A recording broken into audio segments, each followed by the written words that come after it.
Hello, everyone, and welcome to another session of IFL Securities Leaders Speak.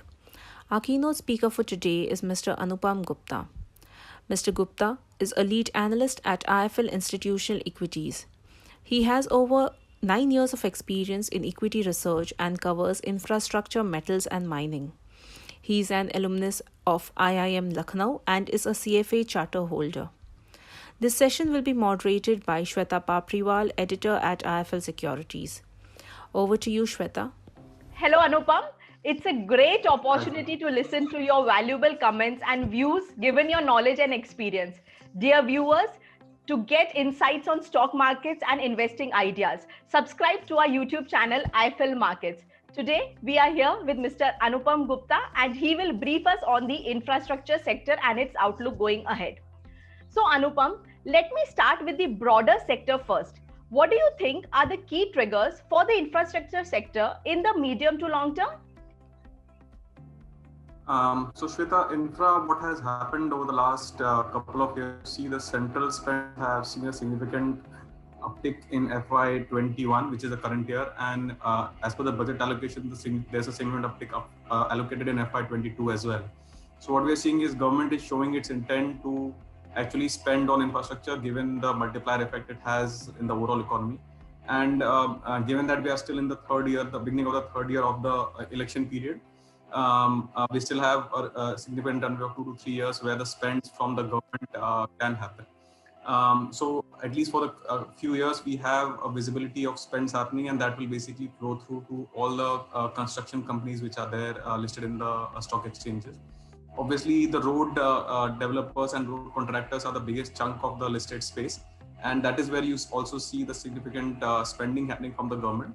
But even like railways, water, irrigation, urban infrastructure like metros, you have significant outlays which have been given by the government in terms of expenditure. So I think as that expenditure flows through, these companies will see healthy order inflows and execution going forward. And that is where you will see the key triggers for the stock performance for these stocks. अगर आप देखेंगे last एक दो साल में काफी सारे order inflow इन लोग को काफी मिले हैं एंड आगे जाके भी ये बढ़ते रहेंगे तो इससे आपको इनके रेवेन्यू ग्रोथ में और प्रॉफिट ग्रोथ में तेजी आएगी तो वो काफी इंपॉर्टेंट होगा इन कंपनीज के लिए. So you basically want to say that it is more driven by the government initiatives. Yeah, so election generally between elections, what you see is the spending picks up a year after the election when the government sets its policies right, and it continues well until the next election is due. So as that expenditure picks up, you see that all the construction companies benefit from that order inflow. So that is where I'm saying that the key money will be made. Correct. So Anupam, we have seen there was a major allocation to water and sanitation in this year's budget. How do you think this will help the sector? Any particular stocks you think will specifically benefit, which our viewers should monitor? Right. So if you see water as a sector has got an allocation of 2.87 lakh crore over 5 years. And what a lot of state governments have done in the past is they have given water connections to rural areas. And you are seeing similar orders coming in UP also, where they are trying to connect all the houses in rural areas with at least a tap water connection. The government in this budget has said that basically urban areas will also get a similar preference. So the amount we have talked about 2.87 lakh next 5 years will go towards getting water connections to almost the entire population, both in rural as well as urban areas. And that basically entails a lot of construction work, pipe laying work for the construction companies. So in a way, all the leading construction companies will be the major beneficiaries. If you actually see last couple of months, a lot of orders these companies have got from UP and where a lot of water supply work orders have come out. So the companies are the same. What these companies are doing is they are diversifying into newer sectors, and which is a good thing. So for example, all these companies were dependent in a large way on roads. But if you now see companies like KNR, PNC, Dilip Buildcon, NCC, all these companies are basically benefiting from the water segment order inflows which are happening. If you see water specific companies, so obviously the biggest name which comes out is VA Tech Babak.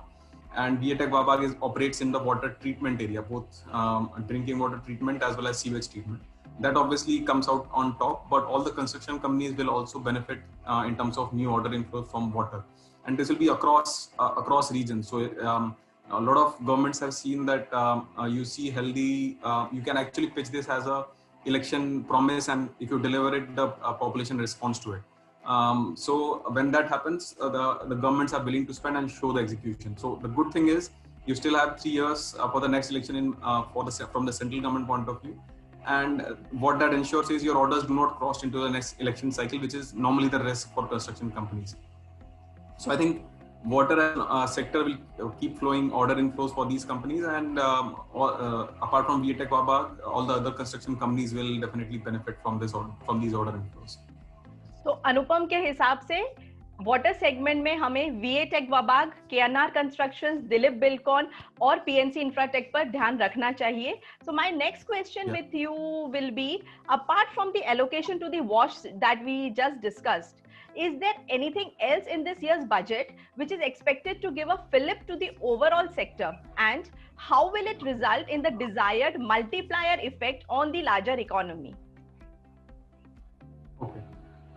So if you see, the largest sectors in infra spending from the government side have been basically roads, railways, and then followed by water, irrigation, T&D, which is power transmission and distribution. So all these are the large sectors where government spends, and this year budget also does the same thing. So for example, allocation to roads is up 18%, allocation to railways is up 55% YOY. So all that will basically, as I said, will keep flowing into order inflow. Multiplier effect basically comes from the fact that all these infra sectors basically have a significant, they drive demand for cement, steel, significant amount of labor is involved in the construction activity itself. So if you spend all this expenditure actually happens on road, railways, and all the other sectors, the money effectively gets spent in generating demand for steel, cement, as well as employment. And so ultimately the money reaches the hands of the laborer, and who incrementally they spend in the overall broader market. So that's why the multiplier effect comes in. Government को भी ये बहुत अच्छे से समझ में आता है, and that is why उन लोगों ने infra spends को prioritize किया है, despite overall fiscal situation काफी tight है. तो they have let go of the fiscal situation and infra पे spend करने का plan किया है, so that जो भी कोविड का इम्पैक्ट हुआ है आपके इनकम पे, वो बहुत ज्यादा हद तक इससे पलटा जा सके, एंड आपको काफी स्पेंड फिर ब्रॉडर मार्केट में भी दिखे. तो first benefit obviously infra companies में आएगा, बट ब्रॉडर स्पेंडिंग जब आएगा तो FMCG and all other companies who benefit from labor spending, that also rural spending, that also those also will benefit. Correct. So it will be, the effect could be seen on the broader sectors also, right? Yeah. Okay. And what steps have been taken to churn capital through monetization of assets? If you could brief us on that. Yeah, so that is very interesting actually. So if you see over the last 5-7 years, what had happened is a lot of these companies were forced to take risk which they were not prepared to take. What I'm basically referring to is these companies know how to do construction. So they'll be very good at doing, getting an order from the government and executing on the ground. But they're not very good at, let's say, taking the traffic risk. So let's say when these companies were forced to take toll road assets, the traffic risk was too much to handle, and that led to bloating of the balance sheets. So what the government has done well is that they have immediately after you complete the asset. So for example, there are type of roads which are called HAM, hybrid model. In that, the government was earlier allowing the companies to sell after 2 years of completing the road. Now what they're saying is once it is completed, within 6 months, you can actually sell off the road to investors who are willing to invest. Okay. So basically whatever capital you invest to make the road, you can get it back on sale to the investors. And then that capital can again be used for building new roads. So the capital churn in the market has improved.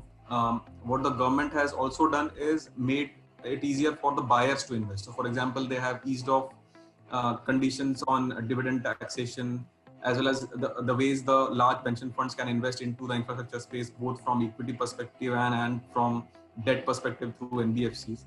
So उनके तरफ से भी हम लोगों ने देखा है कि गवर्नमेंट ने काफी सारी कंडीशंस ईज की हैं जिससे कि वो ज्यादा पैसा लगा सके मार्केट में, एंड एज काफी अभी नेक्स्ट 1-2 साल में कंप्लीट होंगे, जो कि लास्ट 3-4 साल में ऑर्डर हुए थे और जो अंडर कंस्ट्रक्शन थे, वो सभी नेक्स्ट 1-2 साल में कंप्लीट होंगे और कंपनीज को जरूरत होगी इनको बेच सके। तो जैसे ही ये खत्म होंगे, कंपनीज इनको बेच सकेंगे इन्वेस्टर्स को, और वो पैसा जैसे वापस आएगा तो that can again be fed into new construction from the government. That is where government has done well. We'll hopefully see the results over the next few years in terms of how this benefits the companies. But clearly, a positive step from the government side. So there is a visibility in this sector, correct? Yeah. And my last question with you will be, what are your top picks in the sector and why? Can you please, throw some light on this for our viewers? Right. So top picks in the sector, अभी जो सबसे बड़ी companies हैं जैसे PNC, HG, KNR और PNC, HG, KNR और अशोका, तो ये 4 कंपनी मेरे ख्याल से सबसे अच्छी तरह पोजीशन है इस स्पेंडिंग से बेनिफिट लेने के लिए. सभी कंपनीज का बहुत ही अच्छा ट्रैक रिकॉर्ड है एग्जीक्यूशन का, so they have done very well over the last 4 years. Revenue growth has been very strong. इनका मार्जिन स्टेबल है, सबका ऑर्डर बुक जिससे आपको पता चलता है कि नेक्स्ट 2 साल में क्या रेवेन्यू आ सकता है, सबका ऑर्डर बुक बहुत अच्छा है. And that order book will ensure that your revenues remain strong. As I said, government spending and awarding will be healthy, so order book में नया tenders भी जुड़ते रहेंगे. And so these companies, as I said, PNC, HG, KNR, Ashoka, these would be the best place to benefit. If you see, पूरा market काफी चल चुका है, बट ये कंपनीज आपको फिर भी काफी अट्रैक्टिव वैल्यूएशन से मिल रहे हैं. फॉर एग्जांपल PNC आज भी 11 times FY23 in terms of P. Ashoka would be 7-8 times P FY23. So valuations attractive हैं compared to broader markets. और ओवरऑल जब स्पेंडिंग का इम्प्रूवमेंट आता है तो ये वैल्यूएशंस लोगों को अट्रैक्टिव दिख के then these stocks should do well. So I think these 4 names would be the best picks. आपको अगर दूसरे सेक्टर में जैसे V8 वाबाग एक नाम जो मैंने आपको बताया, वो भी एक अच्छा प्ले हो सकता है, बट थोड़े रिसीवेबल्स के. और दूसरे 1-2 नाम है जैसे अहलूवालिया और कैपेसिटी. ये बेसिकली हम लोगों ने इनकी बात ज्यादा नहीं की, बट ये कंपनीज बिल्डिंग कंस्ट्रक्शन में ज्यादा है. And these companies will benefit as government spends on healthcare. So, for example, a lot of hospital orders are coming in. So, Ahluwalia, Capacity are the names which will benefit a lot. They are small names, attractive valuations, and they'll benefit from the ordering in those sectors. So, I think these 4-5 names should be on investors' radar for picking. Okay, and at the end, can you just give a tip for our investors? How should they be going ahead with their investing practice and process?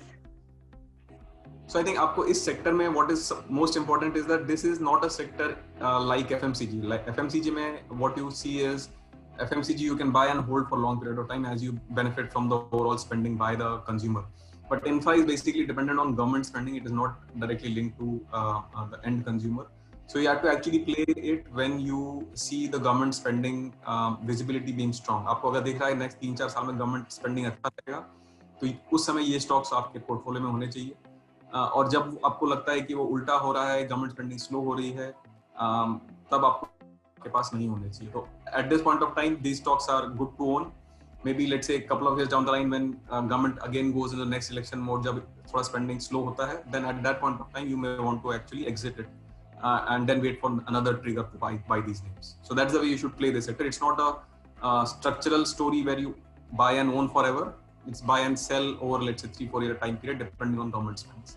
So अनुपम गुप्ता ने हमें बताया कि हमें KNR Constructions, Ashoka Buildcon, PNC Infratech और HEG पे focus करना चाहिए, led by the order book visibility, the strong revenues which will flow from it and attractive valuations. So I am sure हमारे निवेशकों को काफी सारे स्टॉक आइडियाज मिल गए हैं जिन्हें उन्हें अपने पोर्टफोलियो में इन्वेस्टमेंट के लिए सोचना चाहिए.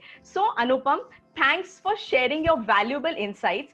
Post this session, I am sure our listeners will have a better view of the sector while exploring new investments. Thank you once again, Anupam. We look forward to more such sessions with you. Thank you. Thanks, Shweta. Thanks a lot. For more such details, please subscribe to our YouTube channel, IIFL Markets. Thank you.